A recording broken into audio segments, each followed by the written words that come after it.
I had to feed 22 horses every morning before I earned the right to have breakfast. Imagine an 8.5-year-old kid getting up in the dark in Canada and going outside and opening the barn door. And I remember there would be like 30 rats every time I opened the barn door.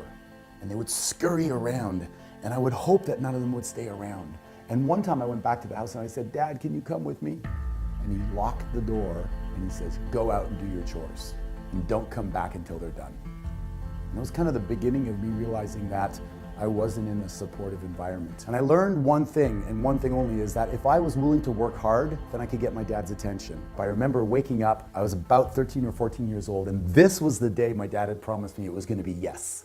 This was the day we were gonna play together. We were gonna throw the football back and forth, and I was super excited. I popped out of my bed and I ran down the stairs, and I saw my father where he always is. His ankle is chained to the desk. But as I got closer, I knew something was wrong. It was like I could feel there was a heaviness in the air. And I started to get nervous.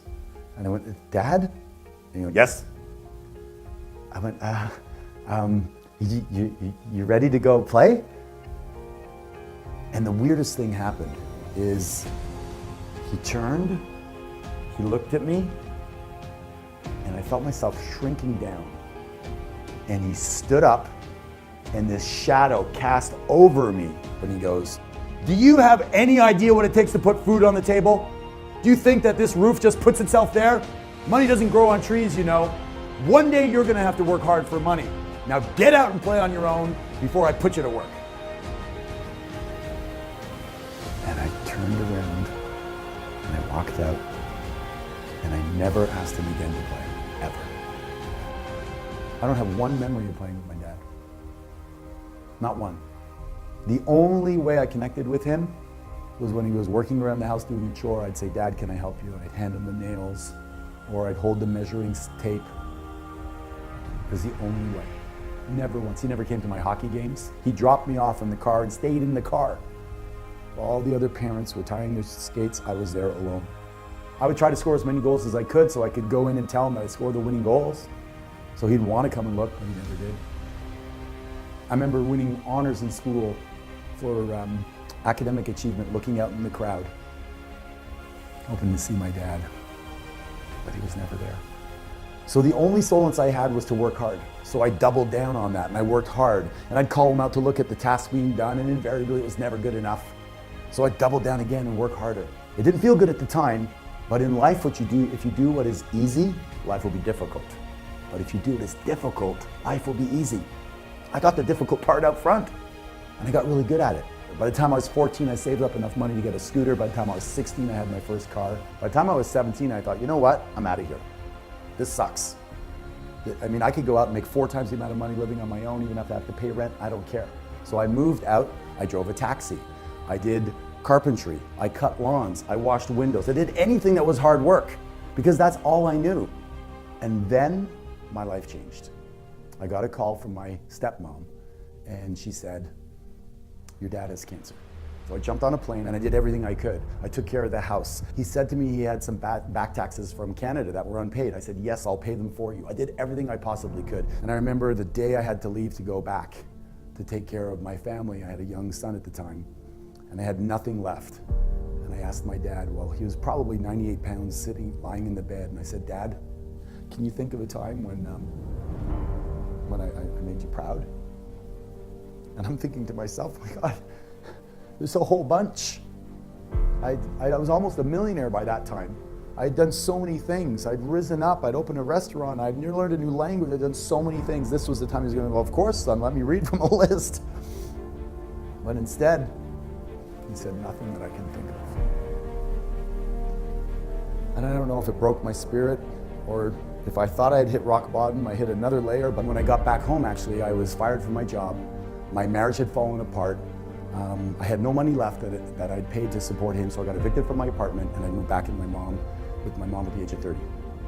So there I am, 30 years old, working 16 hours a day for 20 years, and I have absolutely nothing to show for it, except maybe a skill set on how to work hard. But I tell you what, when you're down there and you think there's nothing left, it's the foundation to grow from.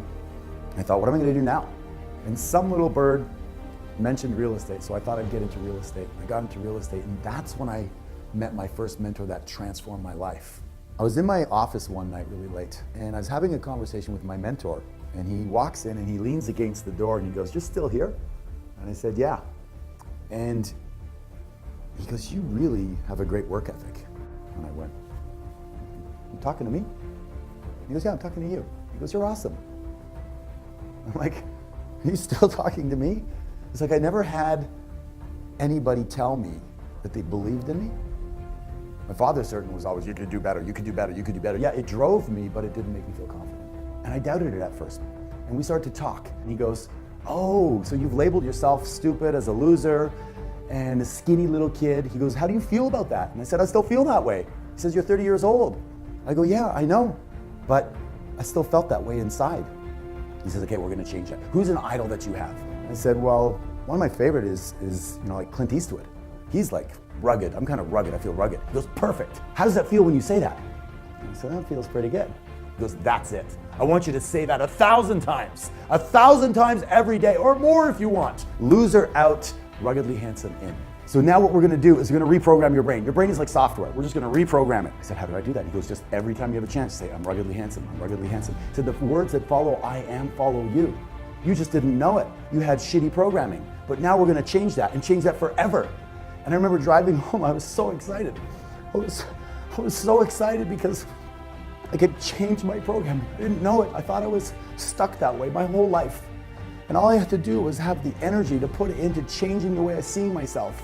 And I just said it over. I remember screaming in the car, "I'm ruggedly handsome, ruggedly handsome, ruggedly handsome." I'd get up in the morning, I'd say it over and over and over again. I'd say it as much as I possibly could. And then spontaneously one morning, I was in the shower and I said, "I'm the greatest real estate agent in my area. I'm the greatest real estate agent in my area." And I went from one sale in my first year to, in a few years, 100 sales. I broke every record there was. And then I bought the freaking company. Went from farm boy to financially free. I became resourceful. I became capable of doing things I didn't know I was gonna do. The most powerful force in the human psyche is how we describe ourselves to ourselves. Who's giving you labels? You're too short, you're too tall, you're quiet, you're introverted. And you take on those labels and you wear them like they're your persona. And then you live into them, like a role that you were given in life. You can rewrite that. You can make it whatever you want. Insert it and then program it. I am. I am. You are what? Gifted, guided, grateful, powerful, passionate, playful, sexy, sensual, sensitive, and blessed. What are you? Today is the first day of the rest of your life, and you get to redefine yourself. So who are you? And who do you want to be? The words that follow I am follow you.